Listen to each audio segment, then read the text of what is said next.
Evening to all. Today we are here to discuss a very important bone condition, which is called as osteoporosis.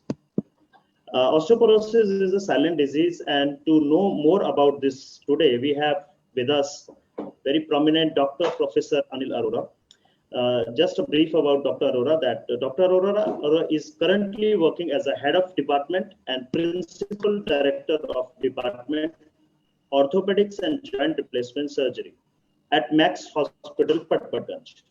Previously, Dr. Arora was a professor in Department of Orthopedics and Joint Replacement at University College of Medical Sciences, Delhi.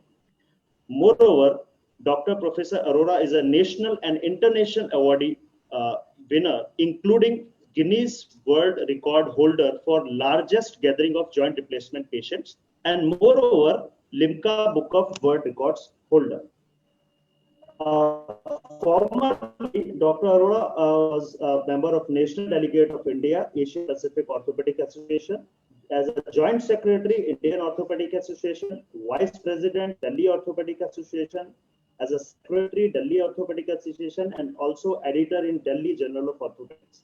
Dr. Arora also a member of Committee of Standardization of Orthopedics Implants, Bureau of Indian Standards, and Chairman Basic Sciences Committee Plant Committee, Indian Orthopedic Association. So thank you, sir, for taking out time for us and coming with us. And I request to educate more about a very important condition that is called as osteoporosis. Hand it over to you, sir. Thank you so much. Thank you very, very much to all of you. A very, very good evening. Today, I think we'll be discussing one of the very important topics, which is not so commonly discussed. And that's about osteoporosis. Is my screen visible? Yes, sir. Very clearly. Okay. So very good evening once again. And we'll be talking about a silent disease, एक बीमारी जो कोई आवाज नहीं देती है और जब आवाज देती है तब तक बहुत देर हो चुकी होती है. जैसे ब्लड प्रेशर है, कोई आवाज नहीं देता है जब तक कॉम्प्लिकेशन नहीं होती, ऐसे ही ऑस्टियोपोरोसिस है जो आवाज नहीं देती जब तक कॉम्प्लिकेशन नहीं हो जाती. जैसा गौरव ने बताया, मैं हेड ऑफ डिपार्टमेंट हूँ. I am basically a pinless computer navigated knee and hip replacement surgeon. मेरा main forte knee and hip replacement surgery है, बट जब तक हड्डियाँ मजबूत नहीं होंगी तो ये जॉइंट्स भी अच्छे काम नहीं करेंगे. तो हड्डियों की मजबूती के बारे में बात करना निहायत ज़रूरी है. I bring greetings from max hospital Patparganj and my own centre. It is not moving, अटक गया है मेरे ख्याल से. 1 मिनट देना पड़ेगा ज़रा. Just a minute. Give me a minute to handle the situation.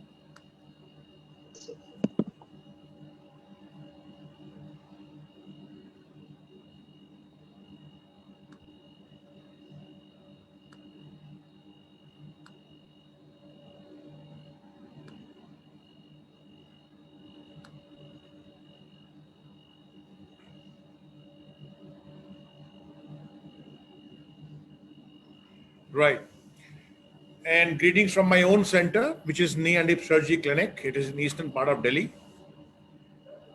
So, why this talk? इस बात की जरूरत क्या है कि हम ये आज डिस्कस करें ऑस्टियोपोरोसिस. गौरव, मेरी आवाज साफ है? Clear sir. ओके, साफ है बिल्कुल ना. सो बहुत सारी बातें होती रहती हैं हड्डियों के बारे में, जोड़ों के बारे में. बहुत सारे भ्रांतियां हैं. लोग जोड़ और हड्डी में फर्क नहीं समझते हैं. लोग मानते हैं कि जोड़ और हड्डी के लिए एक ही चीज चाहिए. सो ये क्लैरिटी देने के लिए ये टॉक है. और जो टॉक है वो उसका नाम है ऑस्टियोपोरोसिस. ऑस्टियोपोरोसिस का संबंध हड्डियों से है. ऑस्टियोपोरोसिस का संबंध जोड़ से नहीं है. ये हड्डियों का रोग है. ग्रीटिंग्स फ्रॉम माय टीम जो मुझे ऑपरेशन थिएटर के अंदर हेल्प करती है. And greetings from my team जो ये मेरी यूनिट है. We are big unit. हम लोग करीब 25 लोग हैं मेरी यूनिट के अंदर.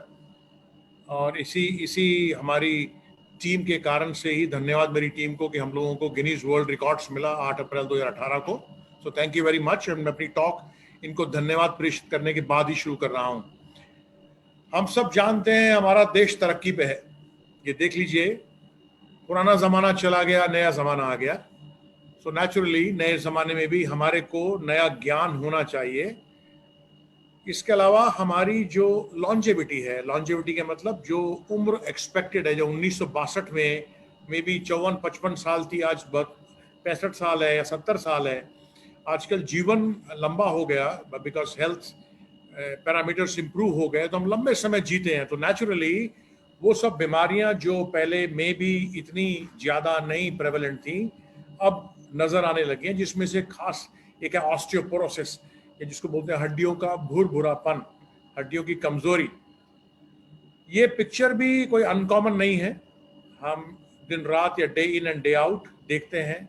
हमारे घर के कुछ बुजुर्गों को देखते हैं जिससे कमर झुक गई है, या हम सड़क पर, गली में, मोहल्ले में, दाएं बाएं, अस्पताल में देखते हैं कि कमर झुक गई है।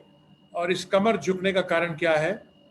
ऑस्टियोपोरोसिस, हड्डियों का भुरभुरापन या ऑस्टियोपोरोसिस। सो इसके बारे में ज्ञान होना निहायत जरूरी है, क्योंकि ये बीमारी हमको एक यंग स्ट्रेट फीमेल से या यंग स्ट्रेट मैन से धीरे धीरे छड़ी पर, वॉकर पर और व्हीलचेयर पर ला सकती है। इसका ज्ञान होगा तो हम इसका बचाव कर सकते हैं, इसका इलाज कर सकते हैं, बशर्ते हमें इसका ज्ञान हो, हम जागरूक हों, हम जानते हों कि इस प्रकार की कोई बीमारी होती है और वो शांत रहती है, साइलेंट रहती है। तो उसके लिए जागरूकता ही सबसे बड़ा इलाज है। सबसे पहले चाहिए जागरूकता। सो ये ऑस्टियोपोरोसिस है क्या? Osteoporosis is a disease that causes your bones to be weak and brittle. आपकी हड्डियां कमजोर हो जाएंगी और आपको मालूम भी नहीं पड़ेगा, और धीरे धीरे इतनी कमजोर हो जाएंगी कि किसी दिन छोटी सी इंजरी से पैर घुमा और कूल्हे की हड्डी टूट गई, बैठ के उठ रहे हैं और कमर की हड्डी टूट गई। ऑस्टियोपोरोसिस में बहुत कम इंजरी से रूटीन में हड्डी कब टूटेगी? हम छत से गिरे, कोई एक्सीडेंट हो जाए, को पानी पर फिसल कर धड़ाम से गिर जाए तो हाथ या पैर की हड्डी टूट सकती है। मगर अगर हमारा पैर थोड़ा घुमा, थोड़ा फिसला, झटका पड़ा, हड्डी टूट गई, इसका मतलब हड्डियां कमजोर हैं और उनमें ऑस्टियोपोरोसिस की संभावना प्रबल है। क्या ये बहुत रेयर बीमारी है या बहुत कॉमन बीमारी है? हिंदुस्तान में ऐसा माना जाता है कि 3 में से 1 लेडी को, मतलब हर तीसरी लेडी को ऑस्टियोपोरोसिस है। 33% हो गया है।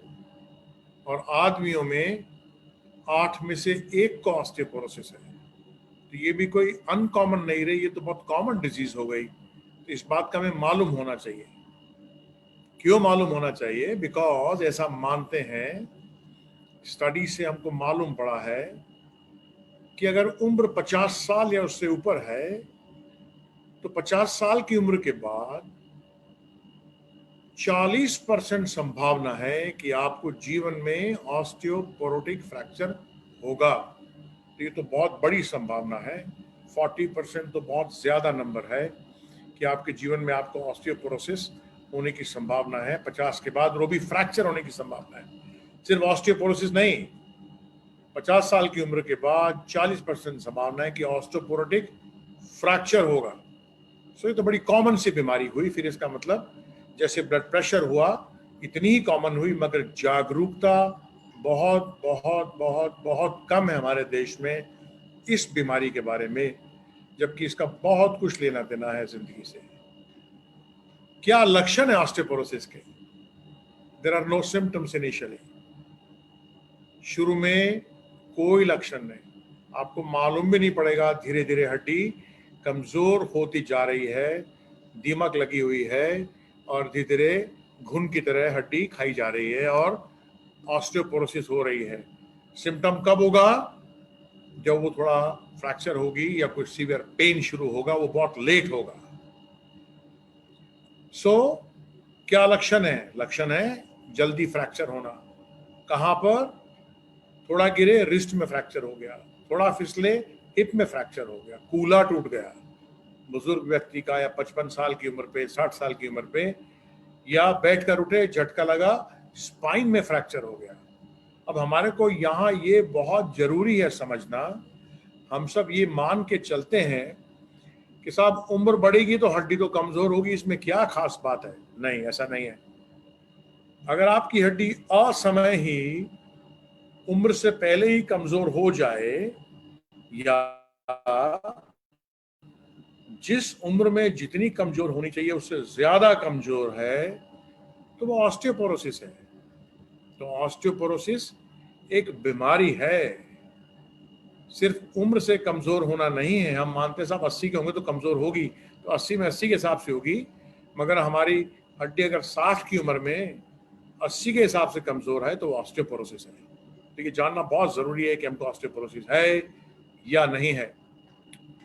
ये आपको समझाने के लिए मैंने एक चित्र लिया है। ये हड्डी की संरचना है। इस हड्डी की संरचना में आप देखेंगे अंदर ये कैंसलस बोन है, बाहर तो कॉर्टिकल बोन है। दो प्रकार की हड्डी होती है, कॉर्टिकल जो बाहर की तरफ संभालती है और अंदर कैंसलस बोन होती है। सो ये नॉर्मल बोन दिखाई हुई है, ये कमजोर बोन दिखाई हुई है। सो ऑस्टियोपोरोसिस में क्या होता है, हमारी जो कैंसलस बोन है वो धीरे धीरे कमजोर होती जाती है। इसको स्पॉन्जी बोन भी बोलते हैं। इसकी संरचना स्पॉन्ज की तरह होती है, मगर एक कंक्रीट की तरह हार्ड होती है। नाम स्पॉन्जी है मगर मुलायम नहीं है स्पॉन्ज की तरह। दिखने में स्पॉन्जी स्ट्रक्चर है इसकी, इतनी मुलायम नहीं है। सो ऑस्टियोपोरोसिस में आखिर क्या होता है? ऑस्टियोपोरोसिस में हमारी हड्डी की डेंसिटी कम होती जाती है। आप देखिए ये लेफ्ट को, ये जो हड्डी है ये नॉर्मल कैंसलस बोन है। थोड़ी ऑस्टियोपोरोसिस हुई तो ऐसी बन जाएगी, और ऑस्टियोपोरोसिस होगी तो ऐसी भुरभुरी हो जाएगी हड्डी। और ज्यों ज्यों ऑस्टियोपोरोसिस होती जाएगी त्यों त्यों आपकी कमर धीरे धीरे गोल होती जाएगी, जैसे नीचे वाले चित्र में दिखाया है। सो ऑस्टियोपोरोसिस में धीरे धीरे साइलेंटली आपकी हड्डी कमजोर और भुरभुरी होती जा रही है, उसकी डेंसिटी कम होती जा रही है। सो बोन की डेंसिटी कम हो रही है, और धीरे धीरे कमर एक यंग पेशेंट से या एक यंग व्यक्ति से ऐसी होती जा रही है और असमय हो जाएगी। 80 पर तो संभव है, मगर अगर 55 पर हो रही है, 60 पे हो रही तो कुछ सीरियस मामला है। क्या लक्षण है इसके?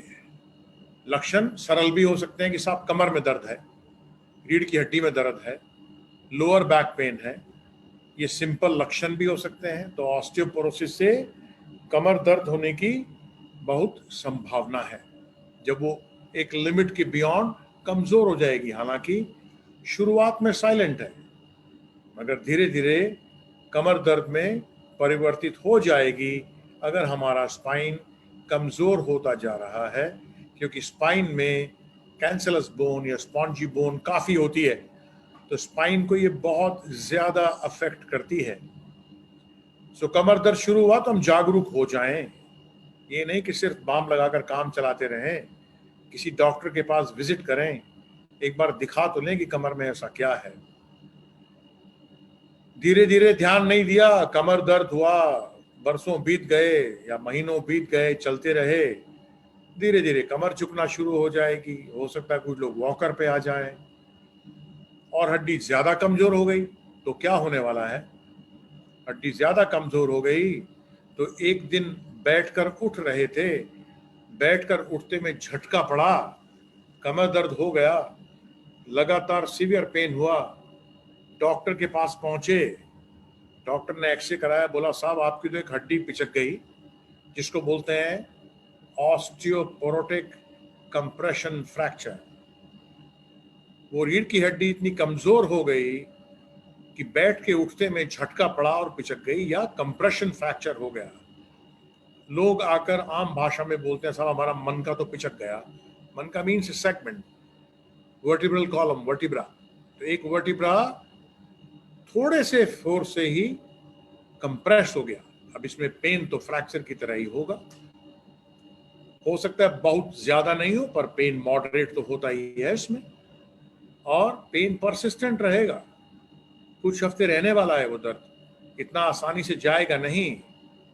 कमर का छोटा मोटा दर्द कुछ दिनों में चला जाएगा, मगर अगर ऑस्टियोपोरोटिक कोलैप्स हुआ है, कंप्रेशन फ्रैक्चर हुआ है, जो कि अनकॉमन नहीं है, बहुत कॉमन है।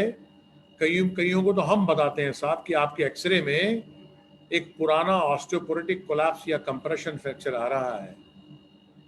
मरीज बोलता जी ये तो बड़ा भारी झटका पड़ा था 6 महीने पहले, तब से लगातार दर्द चला आ रहा है मेरी कमर में, तो बीच में दिखाया ही नहीं। वो बाम लगाते रहे, वो टीवी देख देख कर लोकल ट्यूब लगाते रहे, मगर डॉक्टर के पास दिखाने नहीं गए। सो ऑस्टियोपोरोसिस में अगर वो एडवांस कर जाएगी तो स्पाइन में कभी भी थोड़े फोर्स से ही एक फ्रैक्चर संभव है।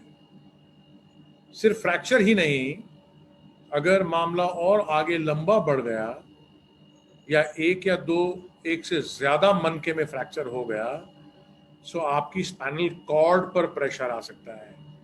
आप देखिए इसमें 1, 2, 3, ये जो है 3 में फ्रैक्चर हुआ और स्पाइनल कॉर्ड पर प्रेशर आना पड़ गया, सूजनी शुरू हो गई, दबनी शुरू हो गई, तो पैरों की ताकत पे असर आ सकता है। आपकी कमर की शेप बहुत ज़्यादा गोल हो सकती है, उसको काइफोटिक स्पाइन बोलते हैं। और जरूरी नहीं है कि आपको एक बड़ा फ्रैक्चर ही हो, रोज माइक्रो फ्रैक्चर हो रहे हैं, धीरे धीरे धीरे धीरे कुछ महीनों में कमर गोल हो जाएगी। सो ऑस्टियोपोरोसिस ज्यों ज्यों एडवांस करेगी, त्यों त्यों आपको अपना रंग दिखाएगी। ज्यादा झटका पड़ा, कूला फ्रैक्चर हो गया। बहुत मरीज हमारे पास आते हैं जिनको ऑस्टियोपोरोसिस से कूले का फ्रैक्चर हो गया। आपके घर में भी ऐसे कोई बुजुर्ग व्यक्ति होंगे या आपके आसपास जानकारी में ऐसे बुजुर्ग व्यक्ति होंगे जिनको थोड़े झटके से कूले की हड्डी टूटी और कूले की हड्डी का ऑपरेशन हुआ। कूला टूट सकता है, अनडाउटेडली किसी का भी टूट सकता है, जोर का फोर्स पड़ने पर डेफिनेटली टूट सकता है, मगर अगर थोड़े ट्विस्टिंग स्ट्रेन से ही टूट गया, थोड़े झटके से ही टूट गया, तो ये थोड़ी गड़बड़ है, इसमें ऑस्टियोपोरोसिस होने की संभावना है। और कूले की हड्डी, जिसको कि फीमोरल बोन बोलते हैं, अगर ये टूट जाती है तो ऑलमोस्ट ऑल केसेस में, करीब करीब सभी केसेस में, ये ऑपरेशन ही मांगती है। सो अगर हमें ऑस्टियोपोरोसिस का ज्ञान समय रहते होता है, इलाज करते हैं, तो हम ये इस प्रकार का हिप का ऑस्टियोपोरोटिक फ्रैक्चर होने से रोक सकते हैं, समय से ही रोक सकते हैं, और इतनी बड़ी सर्जरी से बच सकते हैं। इसीलिए ऑस्टियोपोरोसिस का ज्ञान होना निहायत जरूरी है। और कौन सा फ्रैक्चर कॉमन है जिसको कि ऑस्टियोपोरोटिक फ्रैक्चर बोलते हैं? वो है कलाई के पास।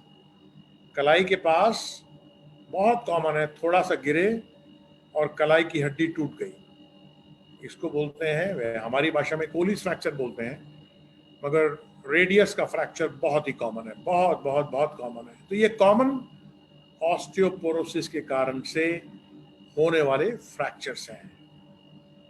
तो आखिर ये होता ही क्यों है? ऑस्टियोपोरोसिस हो ही क्यों रहा है जो उम्र से पहले है, और कौन से ऐसे रिस्क फैक्टर हैं जिससे ऑस्टियोपोरोसिस होने की संभावना ज्यादा है?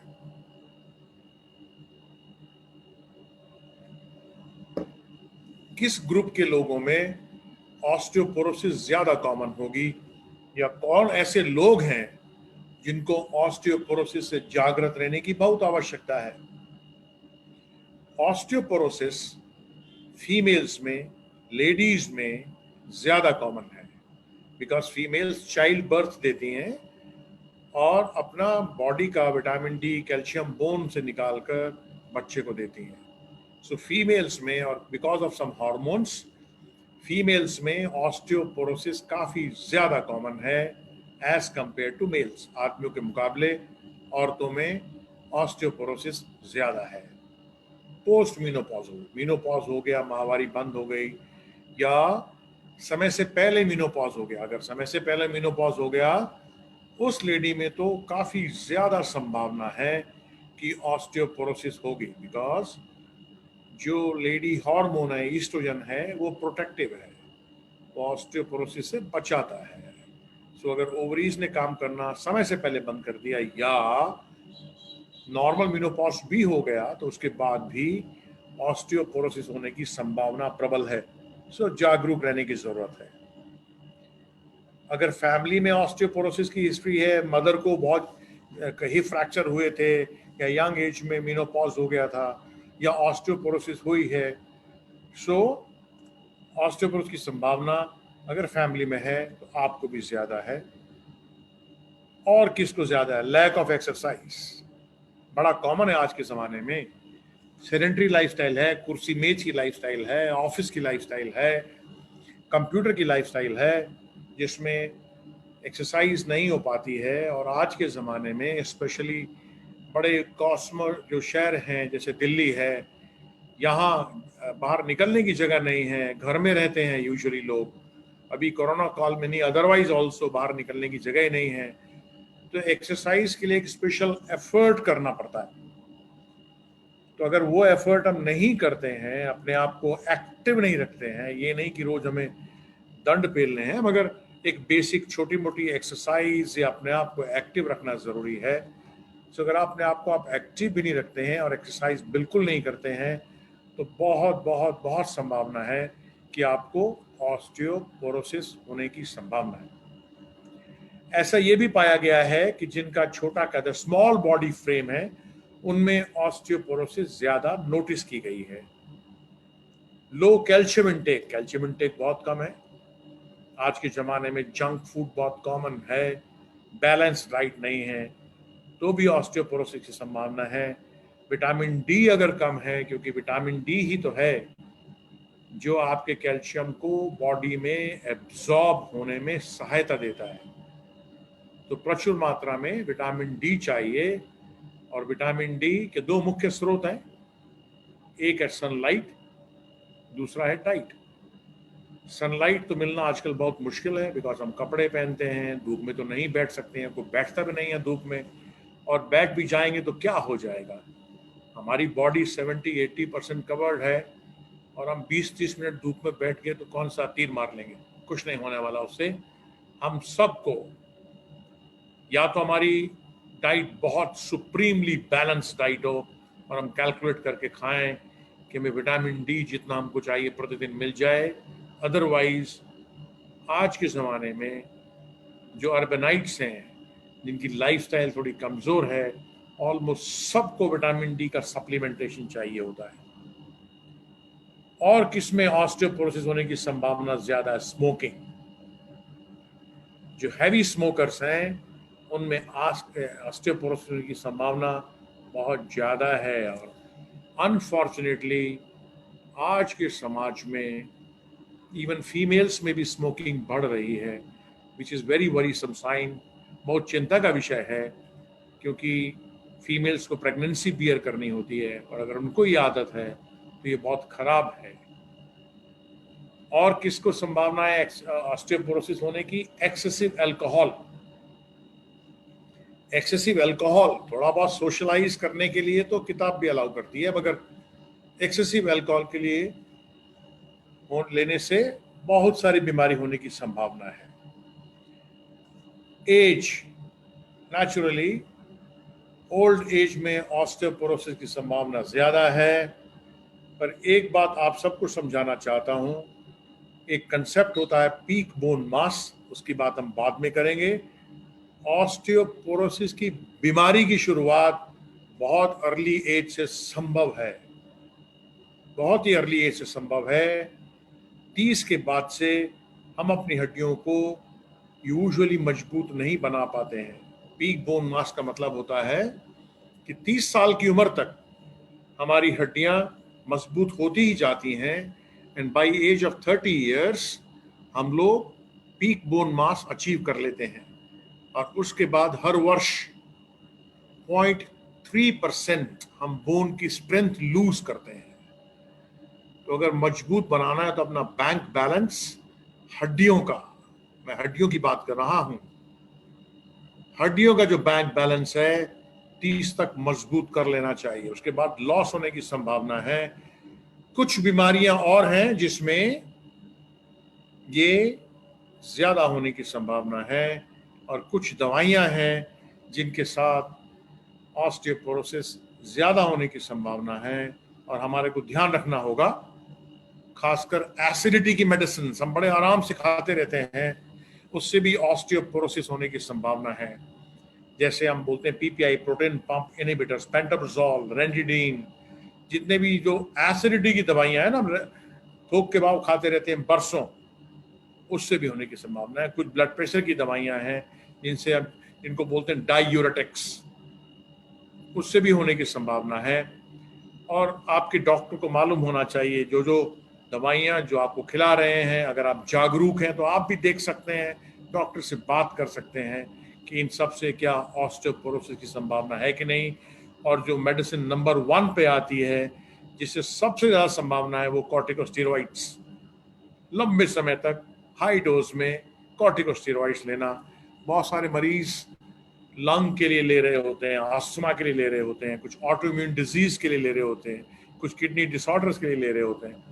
तो अगर लंबे समय तक चलते हैं तो हमें जागरूक रहने की आवश्यकता है और अपनी जांच कराने की आवश्यकता है और इससे बचने की आवश्यकता है। और बहुत सारे कारण हैं, बहुत लंबी लिस्ट है, इस पर बात नहीं करेंगे। गौरव, बीच में हम एक आध क्वेश्चन ले सकते हैं अगर कोई क्वेश्चन ऐसा है तो। Hello hello. हाँ सर। बीच में हम एक आध क्वेश्चन ले सकते हैं? हाँ सर, एक सेकंड। अगर है तो हम ले सकते हैं, अदरवाइज मैं आगे बढ़ जाऊंगा। 1 सेकंड सर। नहीं है तो हम आगे बढ़ेंगे अभी फिलहाल तो। अगर कोई इंपॉर्टेंट क्वेश्चन नहीं है तो हम आगे बढ़ जाएंगे। वैसे तो मैं सभी कुछ आंसर कर दूंगा स्टॉक में। तो साहब, अब मेरे मन में शक आ गया कि मुझे ऑस्टियोपोरोसिस हो सकती है। मुझे कैसे मालूम पड़ेगा मुझे ऑस्टियोपोरोसिस है? सबसे बड़ा प्रश्न तो यही है ना, क्योंकि इसमें सिम्टम नहीं है। अगर बुजुर्ग व्यक्ति है, क्या सिम्टम है? Loss of height. आपकी हाइट कम होना शुरू हो जाएगी स्पाइन से, राइट? सो सबसे इंपॉर्टेंट चीज है जागरूकता और शक रहना कि मुझे है क्या। ये तो मालूम हो मुझे है क्या, मैं मालूम तो करके देखूं मुझे है क्या। कुछ बीमारियां हैं जिनसे हो सकती है, मैंने जो बताया, कुछ दवाइयों से हो सकती है, कुछ लाइफस्टाइल से हो सकती है।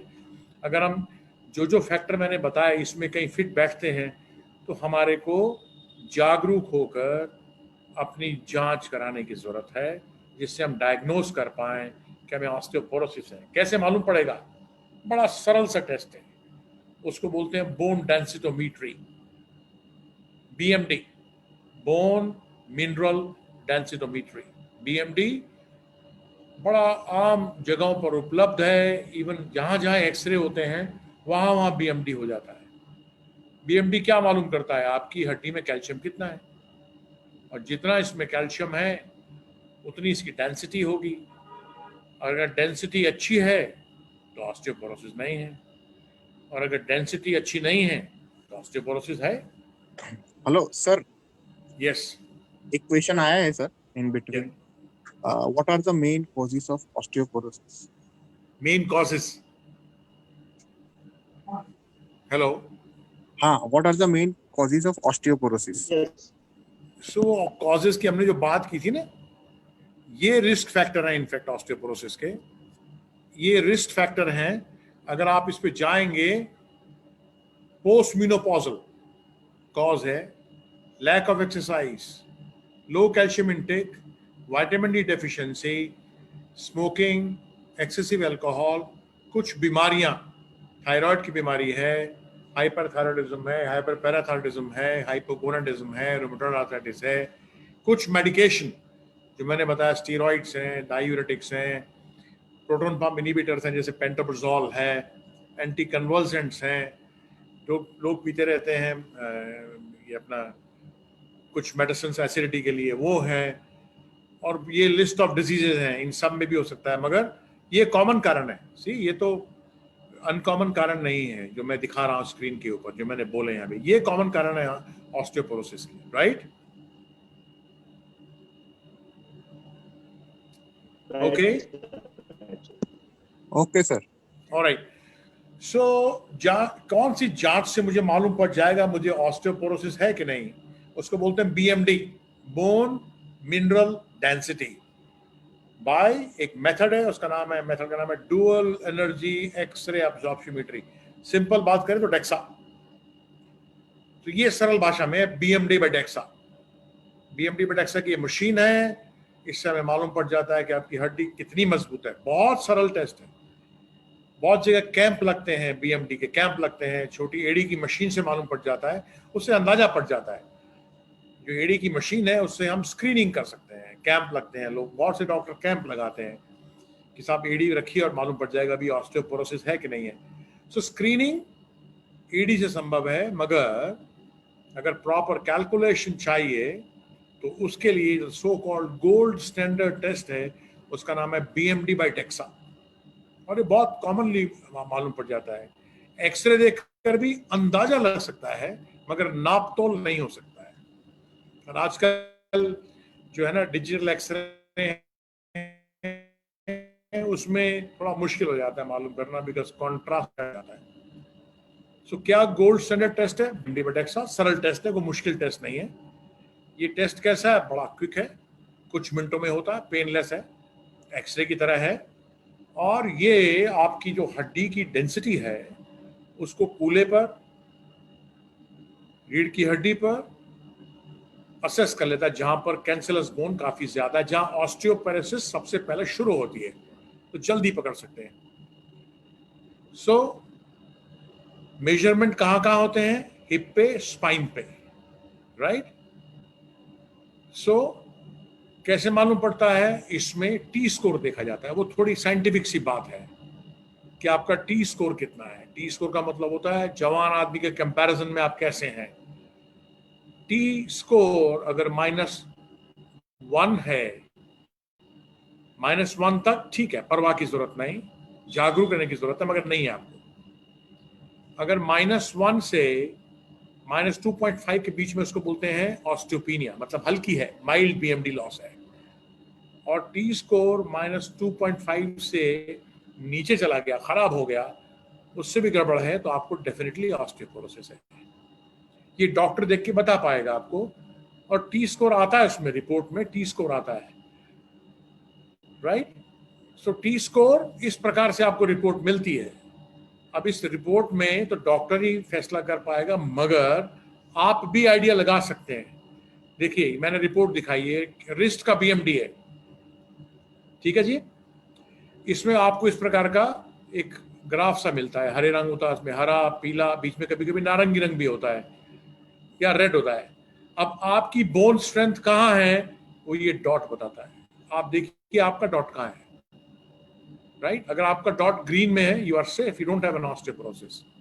-1 से ऊपर ग्रीन जोन में अगर आप हैं, आपका डॉट ग्रीन जोन में है, you are safe, you don't have an osteoporosis. अगर येलो जोन में है तो आपको ऑस्टियोपेनिया है, शुरुआत हो चुकी है sir. Be watchful, consult a doctor, right? और अगर आप रेड जोन में हैं या आपका डॉट रेड जोन में है, means you definitely have osteoporosis. जितना आप नीचे हैं उसमें, बॉटम की तरफ है, उतनी ही ज्यादा ऑस्टियोपोरोसिस है। सो ये तो आपके असेसमेंट के लिए हुआ, but it's always wise to consult a doctor after getting a BMD by DEXA done. ऐसे ही स्पाइन का है, जो मैंने एग्जांपल दिखाया आपको, इसमें पेशेंट का डॉट ग्रीन में है, सो पेशेंट जो है सेफ जोन में है, राइट? और पेशेंट को ऑस्टियोपोरोसिस नहीं है। येलो जोन में तो ऑस्टियोपेनिया है, रेड जोन में आपको ऑस्टियोपोरोसिस है। सो ऐसे देख सकते हैं। ऐसे ही कूल्हे की हड्डी का है, दोनों कूल्हे की हड्डियां। तो इस व्यक्ति की, इस मरीज की, इस एग्जाम्पल में इस व्यक्ति को ऑस्टियोपोरोसिस नहीं है,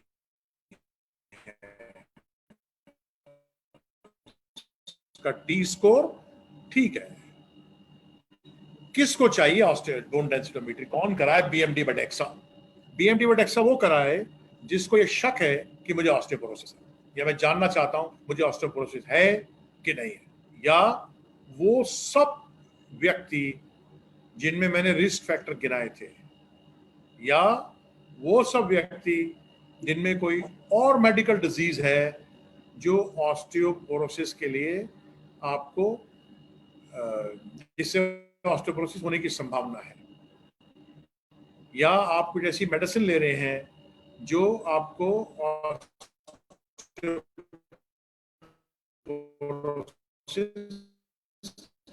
कर सकती है, ऐसे है तो आप अपने डॉक्टर से पूछ सकते हैं कि मुझे ये बीमारी है, क्या मैं अपना बीएमडी स्कैन करा कर देखूं, मुझे ऑस्टियोपोरोसिस तो नहीं हो रही है।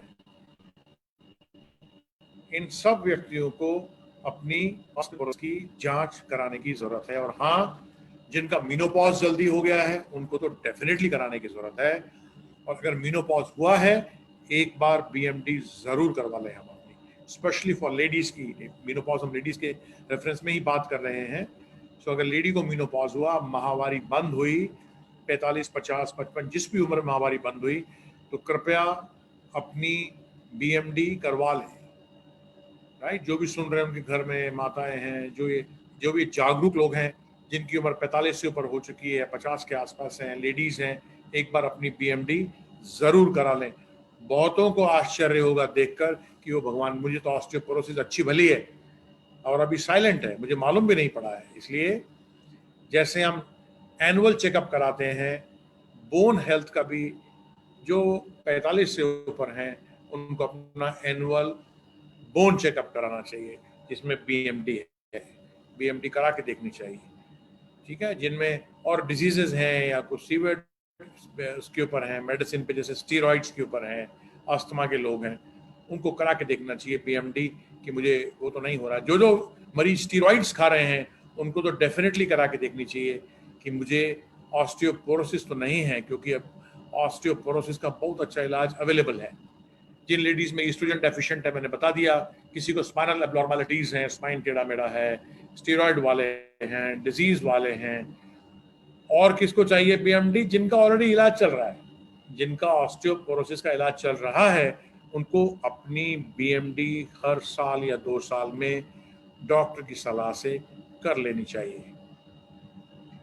इलाज क्या है? इलाज से पहले हम अगर कोई एक आध प्रश्न तो ले सकते हैं, फिर मैं इलाज की बात करता हूं। हाँ सर, एक बीच में कोई प्रश्न है साहब? हाँ, यस सर। जी हाँ। हाँ, there is the one question. Is there any correlation between osteoporosis and ankylosing spondylitis? Yes, so osteoporosis and ankylosing spondylitis are two different diseases.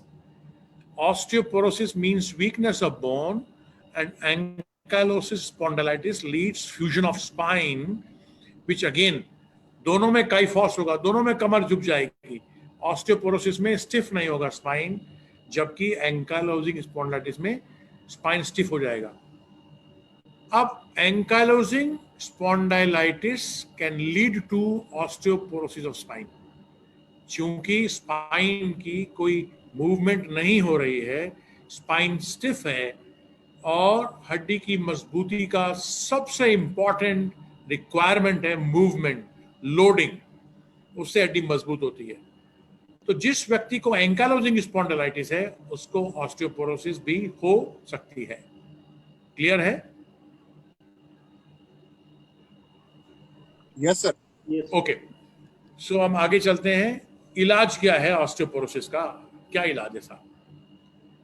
सबसे पहला, हमारी डाइट बैलेंस्ड हो, जिससे हमें कैल्शियम मिल जाए, पूरा कैल्शियम मिल जाए।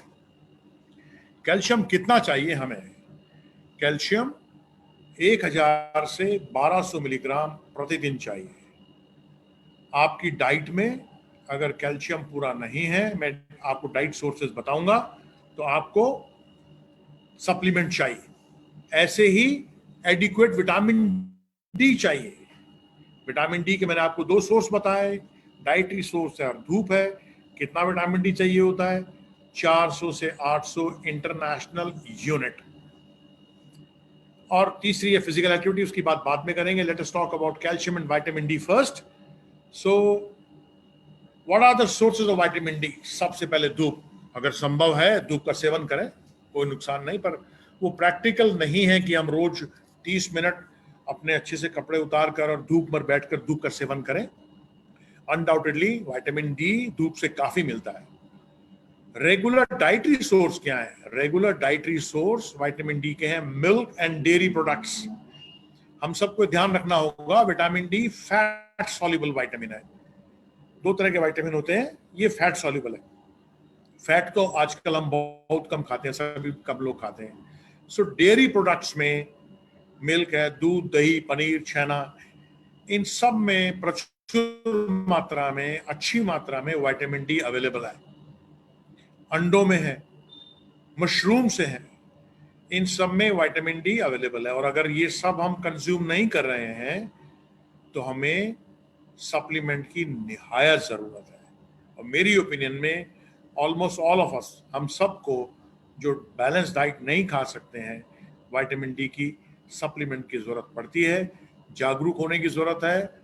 आप अपना टेस्ट कराएं, देखें, कम है तो लें, और डॉक्टर की सलाह से मेंटेनेंस डोज भी लें. मरीज आता है, साहब मैंने विटामिन डी खाया था, उस समय कम था 2 साल पहले, अब बंद कर दिया. हम बोलते चेक तो करा लीजिए साहब, कम मिलेगा दोबारा, फिर कम हो जाएगा. बोले इलाज तो हो गया, मगर विटामिन डी की जरूरत तो रोज है. आप विटामिन डी नहीं खाएंगे तो कितना भी कैल्शियम खा लें तो आपकी बॉडी में एंटर नहीं होगा, काम नहीं आएगा. तो विटामिन डी कैल्शियम की एंट्री बॉडी में और कैल्शियम की एंट्री हड्डी में, इसके लिए जरूरी है. सो कैल्शियम से भी ज्यादा इंपॉर्टेंट विटामिन डी है. ज्यादातर मरीज क्या खा रहे होते हैं? डेली कैल्शियम की गोली. भूल जाते हैं विटामिन डी अलग से खाने की जरूरत है. कैल्शियम के क्या सोर्स हैं? कैल्शियम तो बहुत मात्रा में अवेलेबल है हमारे खाने में. तो रोज गोली खाने की जरूरत नहीं, जब तक डॉक्टर प्रिस्क्राइब नहीं करे. अपनी मर्जी से डेली कैल्शियम नहीं खाते रहे हैं. मेंटेनेंस डोज अलग है उसकी. अगर आप नॉर्मल खाना खा रहे हैं तो मेंटेनेंस डोज अलग है. ये सब मैंने बता दिया. गुड़ है, पनीर है, वही अगेन डेयरी प्रोडक्ट्स में काफी हमारा कैल्शियम भी अवेलेबल है. और सब्जियां, हरे पत्ते की सब्जियों में काफी कैल्शियम है, जैसे पालक है, भिंडी है, ये सामने मैंने लिखे में फ्रूट्स है, मैंगो, बनाना, ऑरेंजेस, इन सब में कैल्शियम प्रचुर मात्रा में पाया जाता है. दूध, दही, पनीर, छेना में प्रचुर मात्रा में पाया जाता है. चीज में है, बादाम में है, जितने भी हमारे साबुत अनाज होते हैं उनमें है. जैसे रागी है, रागी में बहुत होता है कैल्शियम. इवन अपने आटे में काफी कैल्शियम है. चना, 100 ग्राम चने में 138 मिलीग्राम कैल्शियम है. चावल में है, सोयाबीन है, सोयाबीन बहुत अच्छा सोर्स है. एग है, देखिए, ब्रोकली है, बीन्स है, इन सब में कैल्शियम काफी है. तो कैल्शियम हमारे खाने में काफी होता है. तो हमें रोज एक डर के मारे गोली खाने की जरूरत नहीं है. इससे ज्यादा जरूरी विटामिन डी है. तो विटामिन डी पे ध्यान ज्यादा देने की जरूरत है. ये तो ही बात कैल्शियम और विटामिन डी की कि हमें कैल्शियम और विटामिन डी खाने की बहुत जरूरत है. पर साहब, आप कितना ही टन विटामिन डी कैल्शियम खा लें, अगर आप थोड़ी बहुत भी एक्सरसाइज या फिजिकल एक्टिविटी नहीं करते हैं तो आपकी हड्डी को भूख ही नहीं लगने वाली है. हड्डी सुषुप्त अवस्था में रहेगी. अगर आपकी सेडेंटरी लाइफस्टाइल है और आप सोचे साहब हम रोज प्रचुर मात्रा में कैल्शियम विटामिन डी खाएंगे हमारी हड्डी मजबूत हो जाएगी, बिल्कुल नहीं होगी. उससे आपको ऑस्टियोमलेशिया नहीं होगा. विटामिन डी की डेफिशिएंसी से ऑस्टियोमलेशिया भी एक नाम की बीमारी है, वो नहीं होगा. मगर फिजिकल एक्टिविटी से ही आप ऑस्टियोपोरोसिस बचा सकते हैं या ऑस्टियोपोरोसिस इंप्रूव कर सकते हैं. सो फिजिकल एक्टिविटी या एक्सरसाइज किसी ना किसी फॉर्म में, या मैं इससे दूसरी बात कहूं तो एक्टिव लाइफस्टाइल. एक्टिव लाइफस्टाइल सबसे इंपॉर्टेंट है of all factors for treatment और प्रिवेंशन, बचाने के लिए और इलाज करने के लिए. जब तक हम एक्सरसाइज या फिजिकल एक्टिविटी नहीं करेंगे, हमारी हड्डी डिमांड ही नहीं करेगी कोई चीज की, शांत पड़ी रहेगी. जैसे कोई व्यक्ति जिम जाता है, जिम जाने पर, डेली एक्सरसाइज करने पर उसकी मांसपेशियां मोटी हो जाती हैं, मजबूत हो जाती हैं, उनमें पावर आ जाती है। ऐसे ही हड्डी का हाल है, बोन का हाल है। If you do lot of exercise, your bone feels hungry and then it asks for vitamin D and calcium, then it deposits vitamin D and calcium. वो जमा अंदर तभी होगा जब आप कोई एक्टिविटी करेंगे, चाहे वेट बेरिंग एक्सरसाइज हो, चाहे सिंपल वॉक हो। वॉक भी बहुत इंपॉर्टेंट है, अपनी बॉडी को लोड करना है, सारे दिन कुर्सी पर नहीं बैठे रहना है, हमें थोड़ा बहुत तो वॉक करनी है, थोड़ा बहुत तो एक्टिव एक्सरसाइज करनी है कि मेरी हड्डी को भूख लगे, it feels hungry and asks for some minerals, तभी विटामिन डी, तभी कैल्शियम जमा होगा हड्डी में, तभी मेरी बीएमटी इंप्रूव होगी, तभी मेरी बोन मिनरल डेंसिटी इंप्रूव होगी। कैसी भी हल्की फुल्की एक्सरसाइज, योगा, और देखो सबसे अच्छी होती है बैलेंसिंग एक्सरसाइज। आप गिरे नहीं, प्रैक्टिस करते करते अगर आप बैलेंसिंग एक्सरसाइज करते हैं, ये आपकी बुजुर्ग के लिए बहुत बहुत बहुत लाभदायक है। दो चीजों से, बैलेंसिंग एक्सरसाइज से आपकी मांसपेशियां मजबूत होती हैं और आप फॉल अवॉइड करते हैं। सबसे कॉमन फ्रैक्चर फॉल से होता है, राइट? और योगा है, आसन है, इन सब से हम एक्सरसाइज करके इसका फायदा उठा सकते हैं, अपनी बीएमडी इंप्रूव कर सकते हैं। So vitamin D, calcium and exercise, इनसे हम ऑस्टियोपोरोसिस बचा सकते हैं, कुछ हद तक इलाज भी कर सकते हैं। कुछ मरीजों में अगर बीएमडी या टी स्कोर ज्यादा कम तो उनको इलाज की जरूरत है, दवाइयों की जरूरत है। और सबसे कॉमन जो दवाइयां यूज की जाती हैं उनको बोलते हैं बिसफॉस्फोनेट्स, जो हफ्ते के हफ्ते या 15 दिन से ली जाती हैं या महीने से ली जाती हैं, और डॉक्टर एडवाइस करता है खाली पेट। ये विटामिन डी से अलग बात कर रहा हूं मैं, विटामिन डी भी हफ्ते के हफ्ते दिया जाता है, पर ये विटामिन डी से अलग है, ये इलाज करने के लिए है, ये खाली पेट लिया जाता है। कई तरह की दवाइयां अवेलेबल हैं जिनको पर बिसफॉस्फोनेट्स कहते हैं, पर इनको बरसों नहीं खा सकते, ये हड्डियां खराब भी कर सकती हैं।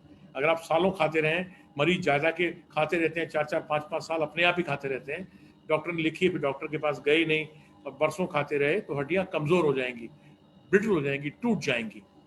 और कौन सी दवाई है? कैल्सिटोनिन नेजल स्प्रे आता है, हार्मोन थेरेपी है, और गायनेकोलॉजिस्ट लिखते हैं, सर्म्स लिखते हैं, डिनोसुमाब है, इंजेक्शन है। पर सबसे ज्यादा जो क्रांति आई है ऑस्टियोपोरोसिस के इलाज में, वो आई है इंजेक्शन टेरापेराटाइड। ऑस्टियोपोरोसिस के इलाज में दो प्रकार की दवाइयां हैं मेनली। एक जो बच गया है उसको संभाल सकती है और बहुत मामूली हड्डी बना सकती है, और दूसरे जैसे इंजेक्शन टेरापेराटाइड, इनको बोलते हैं एनाबॉलिक हार्मोन। यही एक ऐसी दवाई है, इंजेक्शंस, जो हड्डी में नई हड्डी बना सकते हैं, प्रूव्ड है। सो ये क्या करती हैं? Injection teriparatide, it is a form of parathyroid hormone which stimulates bone formation. ये हड्डी को बनाता है। ये एक स्पेशल टेक्निक से, स्पेशल पेन लेस टेक्निक से, बिना दर्द के कुछ सेकंड्स में ही इंजेक्शन द्वारा दिया जाता है, और ये FDA अप्रूव्ड है। किन किन के लिए? पोस्ट मेनोपॉजल वुमेन, ये man at high risk of osteoporotic fracture, और ये it is approved for corticosteroid induced osteoporosis. So I think इससे काफी क्रांति आई है और हम डॉक्टर्स को काफी सहूलियत हुई है इलाज करने में बाय इंजेक्शन टेरापेराटाइड। ये वाइडली अवेलेबल है, बहुत कॉमनली अवेलेबल है, और आपको अपने डॉक्टर से सलाह लेनी चाहिए अगर ऑस्टियोपोरोसिस 2.5 से ज्यादा है माइनस। सो ये बहुत यूजफुल है, ये नई हड्डी बना सकता है। इसी में एक क्षमता है नई अच्छी हड्डी बनाने की, इंजेक्शन टेरापेराटाइड। और स्टडीज की गई, देखा गया, पाया गया कि इंजेक्शन टेरापेराटाइड ही एक ऐसा इंजेक्शन है जो रीढ़ की हड्डी के फ्रैक्चर और दूसरे फ्रैक्चर उनको 50% तक कम कर देता है, which is very very significant. ये बहुत बहुत सिग्निफिकेंट बात है कि आधे लोगों में फ्रैक्चर बचा सकता है। जो 100 फ्रैक्चर होने थे 50 में बचा लिया। बहुत बहुत बड़ी बात है, क्योंकि as an orthopaedic surgeon I know अपने देश में मिलियंस में ही फ्रैक्चर्स होते हैं, मिलियंस में, और ये significantly bone mineral density improve कर सकता है इंजेक्शन टेरिपेराटाइड। सो ये बहुत बहुत यूजफुल नई क्रांतिकारी इलाज है जिसका हमें मालूम होना चाहिए। और क्या प्रिवेंशन है, हो गया तो क्या और क्या तरीके हैं बचाने के? बेस्ट इज लाइफस्टाइल चेंज, जो मैंने गिनाया। फिर याद दिला रहा, कैल्शियम, विटामिन डी स्टॉप कर दीजिए, बंद करना सबसे बढ़िया, ये हड्डी को गला देगा। Avoid excessive alcohol intake, excessive बंद कर दीजिए। एक्सरसाइज कितनी? 30 मिनट 5 दिन हफ्ते में, या 50 मिनट 3 दिन हफ्ते में, इतना है। वॉक करें। मुझे ऑस्टियोपोरोसिस हो सकती है या आपको लंबी दवाइयों पे हैं, तो आप अपने डॉक्टर से बात करें कि क्या मुझे ऑस्टियोपोरोसिस हो सकती है, और अपनी जांच कराएं। और याद रखें, जैसे मैंने बताया, पीक बोन मास 30 साल तक हो जाता है तैयार। आपकी बैंक बैलेंस हड्डी का 30 साल तक ही बनता है। और आजकल लड़कियां डाइटिंग में लगी हैं, ना विटामिन डी नहीं है, कैल्शियम नहीं है, बच्चों को ग्रोथ स्पर्ट हो रही है 11 से 15 16 तक, उस समय ही बॉडी इमेज बनती है, डाइटिंग शुरू कर देते हैं। बहुत सारी बच्चों में देखता हूं मैं विटामिन डेफिशिएंसी। और आप सबसे सरल अपना बीएमडी करा सकते हैं, बीएमडी बाय टेक्सा कराएंगे तो इस स्टेज पर नहीं पहुंचेंगे, राइट। और हम सब ये सब फैक्टर जो मैंने आपको गिनाए हमें याद करने की जरूरत है, जिससे हमको ऑस्टियोपोरोसिस ना हो। प्लीज याद रखें, ऐसा माना जाता है बुजुर्ग व्यक्ति में अगर हिप फ्रैक्चर हो गया तो ओवर नेक्स्ट 6 मंथ मोर्टेलिटी के बहुत चांसेस होते हैं। सो ऑस्टियोपोरोसिस एक डिसेबलिंग डिजीज है जो chronic pain, long term disability दे सकती है, बेड बाउंड कर सकती है किसी को भी। सो अगर हो गया तो क्या करूं साहब, मुझे तो ऑस्टियोपोरोसिस हो गया, व्हाट टू डू? एक वॉकिंग एड यूज करें ताकि गिरे नहीं, घर में सेफ्टी करें, फिसलने गिरने के चांसेस कम हो, कालीन ध्यान से हो, कालीन में पैर अड़ जाता है, लूज वायर्स नहीं हो, रात को एक छोटी लाइट जला के सोएं ताकि आप देख पाएं। मेरे पास मरीज अक्सर आता है जो रात को अंधेरे में गिर गया। बाथरूम में आजकल एंटी स्किड मैट्स आती हैं ताकि फिसले नहीं। आजकल घरों में मार्बल होता है, टाइल्स होती हैं। वॉशरूम में या बाथरूम में साइड में बार्स लग जाती हैं जिनको आप बैठकर उठ सकते हैं, पकड़ के उठ सकते हैं। ये सब इसको बोलते हैं सीनियर सिटीजन फ्रेंडली हाउस। तो आप सीनियर सिटीजन फ्रेंडली हाउस बना सकते हैं। अपने आप भारी वजन नहीं उठाए, नहीं तो कमर में झटकाया, ऑस्टियोपोरोटिक फ्रैक्चर हो सकता है। फैशनेबल शूज की जगह स्टर्डी शूज हो, specially during rainy times. So दोस्तों, don't let your bones age faster than you. आपकी उम्र से ज्यादा आपकी हड्डियों की उम्र ना हो। कृपया ऑस्टियोपोरोसिस के बारे में जानें, जागरूक रहें, टेस्ट कराएं, अपने डॉक्टर से बात करें, किसी डॉक्टर को दिखाएं। और फिर भी आपके मन में प्रश्न हो तो मैंने आपको अपना ईमेल, मेरी वेबसाइट है, वहां पे जाके आप पढ़ सकते हैं। मेरा फोन नंबर है, संपर्क कर सकते हैं, और मेरी ईमेल है, आप इस पर मेल कर सकते हैं। हमें आपके प्रश्नों का उत्तर देने में काफ़ी खुशी होगी। बहुत बहुत धन्यवाद आप सबका जुड़ने के लिए। Thank you very very much, and be safe, stay home, corona से बचाव करें, अपनी हड्डियों के बारे में भी सोचें, और बहुत बहुत धन्यवाद। Gaurav, we can take any questions if they are there. Yes. Yes, yes. Thank you so much, sir. First of all, for a wonderful session about osteoporosis. I think Tejas. Sir. Yes, sir. We have some of the questions. So start with the first question. Any particular posture a person with osteoporosis should follow or to avoid? Little bit loud, can't hear.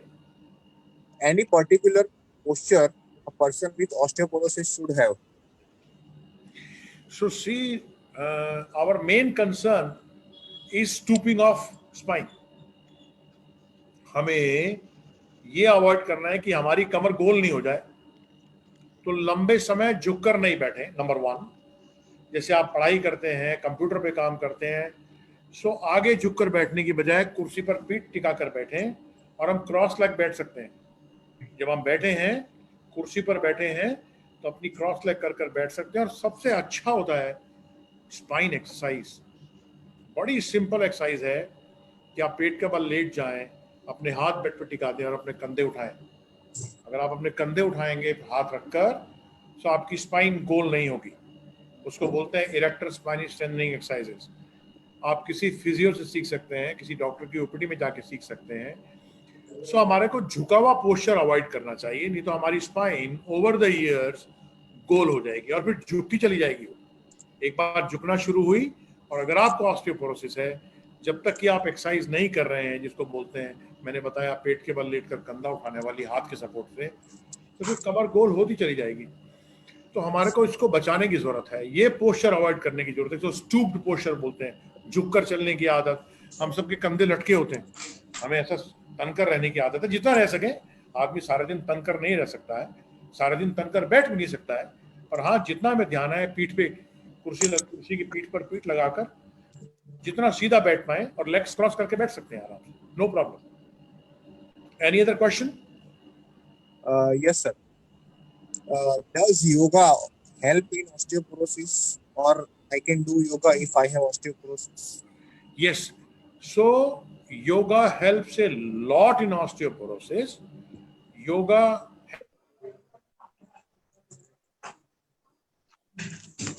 के तो हजारों फायदे हैं, undoubtedly. Osteoporosis में योगा क्या करेगा, आप अगर बॉडी को किसी भी प्रकार से लोड करते हैं, एक्सरसाइज करते हैं, तो हड्डी को भूख लगती है और वो विटामिन डी, कैल्शियम मांग करती है, डिमांड करती है कि मेरे में आओ और जमा हो, give me something to eat. So calcium जमा होता है। योगा में अगेन सुपरवाइज होना चाहिए। अगर आपको ऑस्टियोपोरोसिस है तो वो सब नहीं चाहते हैं जिसमें आप जमीन से झटका मारकर उठते हैं, वो नहीं चाहते हैं। अगर जमीन से उठना है, आपको स्पाइन ऑस्टियोपोरोसिस है, तो आप कृपया किसी सपोर्ट से उठें शुरुआत में। और अगर आप, उसमें बहुत सारे आसन हैं, मैं नाम नहीं जानता हूँ आसन का, शेर मुख आसन या कई आसन है ऐसे जिसमें पेट के बल लेटकर कमर को उठाते हैं। तो अगर आपकी कमर मजबूत हो गई है तो ठीक है, फिर जमीन से उठें, मगर आपको सिर्फ यही ध्यान देना है कि आप झटके से जमीन से उठे नहीं, अगर आपको ऑस्टियोपोरोसिस है और सीवियर ऑस्टियोपोरोसिस है तो ये ध्यान देने की जरूरत है। अदरवाइज योगा इज ब्यूटीफुल, बहुत बहुत बहुत अच्छी चीज है। Any other question? Yes, sir. I often one of the question is I often have a low back pain. Does it? मुझे आवाज कम आती है, बीच में आवाज वेवर कर जाती है। Okay, अभी आ रहा है सर आवाज? अब बहुत अच्छा आ रहा है। Yes. So one of the viewer has asked, I often have a low back pain. So does it mean I have osteoporosis? So low back pain, प्रश्न ये है कि मेरे को कमर में दर्द होता है, क्या मुझे ऑस्टियोपोरोसिस है? हाँ, हो सकती है, मैं ही बोलूंगा। कमर दर्द के तो बहुत सारे कारण हैं, कमर दर्द का सिर्फ ऑस्टियोपोरोसिस कारण नहीं है। और ऑस्टियोपोरोसिस की जो दर्द है ना, वैसे भी अपर बैक में होती है। अगर ऑस्टियोपोरोसिस की दर्द की शुरुआत होगी तो अपर बैक में होगी, हमारे कंधों के जस्ट नीचे, साइडों में और थोड़ा नीचे तक। जो एकदम लोअर बैक में होती है उसके और बहुत सारे कारण हैं। सो अगर लोअर बैक है, दर्द है, परसिस्टेंट है, हम बोलते हैं कि कोई भी दर्द, एक बड़ा कॉमन सेंस फॉर्मूला है, कोई भी दर्द अगर 3 हफ्ते से ज्यादा टिक गया, डॉक्टर को विजिट करें। कोई भी दर्द, अगर मैं ऑर्थोपेडिक की बात कर रहा हूं, मैं I am talking of musculoskeletal, spine. कोई भी दर्द अगर लगातार दर्द की दवा की मांग कर रहा है, डॉक्टर के पास जाए। कोई भी दर्द के साथ अगर कोई और जनरल सिम्टम है, बुखार है, लॉस ऑफ वेट है, जॉइंट पेन है, डॉक्टर के पास जाए। सो लोअर बैक अगर बहुत मामूली है कुछ दिनों के लिए, तो वो तो और बहुत सारे कारणों से हो सकता है। डिस्क से हो सकता है, स्टिफनेस से हो सकता है, बैड पोस्चर से हो सकता है। सो यस, ऑस्टियोपोरोसिस संभव है लो बैक एक से। अगर एज भी बताते तो अच्छा रहता है, और अगर आप 50 के आसपास हैं तो कृपया विजिट कर लें, या बीएमडी भी एक बार कराकर देख लें आप, कृपया बीएमडी बट एक्सा। Okay. और कोई प्रश्न है साहब? Yes, sir. We have many questions, but I have jotted down some of the questions because there is a repetition. So one of the common question is, I have a frequent body pain. Does it mean I have a low calcium in my body? सो देखो, body pain बड़ा एक non specific सी बात है. Body pain तो बहुत सारे कारणों से होगा, पर अगर हम बात करें कि मेरे को जोड़ों में या हड्डियों में दर्द होता है, जोड़ों में दर्द के अगेन बहुत सारे कारण है. आर्थराइटिस बहुत कॉमन कारण है उसमें. और अगर हड्डियों में दर्द है, yes you can have osteoporosis, yes you can have osteomalacia. Vitamin D deficiency ज्यादा कॉमन है. Calcium deficiency, calcium usually blood में डेफिशिएंट नहीं होता है. ये बड़ी मिथ है. लोग मेरे पास आते हैं, अपना कैल्शियम टेस्ट करा के आ जाते हैं. कैल्शियम कभी खून में कम नहीं होगा. कैल्शियम हमेशा नॉर्मल आएगा. विटामिन डी कम होगा. कैल्शियम खून में आप टेस्ट कराएंगे तो खून तो हड्डियों से निकाल के लाएगा, हड्डियां कमजोर होंगी. तो टेस्ट कराना है तो हड्डियों का टेस्ट कराओ, बीएमडी कराओ या विटामिन डी कराओ या डॉक्टर को विजिट करो. तो अगर हाँ दर्दें हैं, यस संभावना है ऑस्टियोपोरोसिस. अगर उम्र ज्यादा है तो ऑस्टियोपोरोसिस संभव है, विटामिन डी डेफिशिएंसी संभव है, और कई सारी डिजीज संभव है. Okay, so coming to the last question, sir. If I have osteoporosis, can I walk briskly? Yes, no problem. You can walk briskly, allowed, but you should not trip over. So gradually brisk walk पर जाएं, absolutely no problem. Brisk walk से आपका कुछ नहीं बिगड़ने वाला. Brisk walk rather आपको help करने वाली है. हमें तो झटका अवॉइड करना है, किसी खड्डे में पैर न डाल देना. देख कर चलना. अपने यहाँ सड़कों में बहुत खड्डे होते हैं, पार्कों में बहुत खड्डे होते हैं. So brisk walk absolutely no problem. आप प्लेन सर्विस पे चलें, खूब चलें, आपको हेल्प करेगी. No problem, you can have a brisk walk. Okay, sir. Thank you so much. Most of the people have enjoyed it. Thank you everybody for joining. I hope it was an educational talk. और आपको किसी को प्रश्न हो तो आप मुझे mail कर सकते हैं. Thank you very much.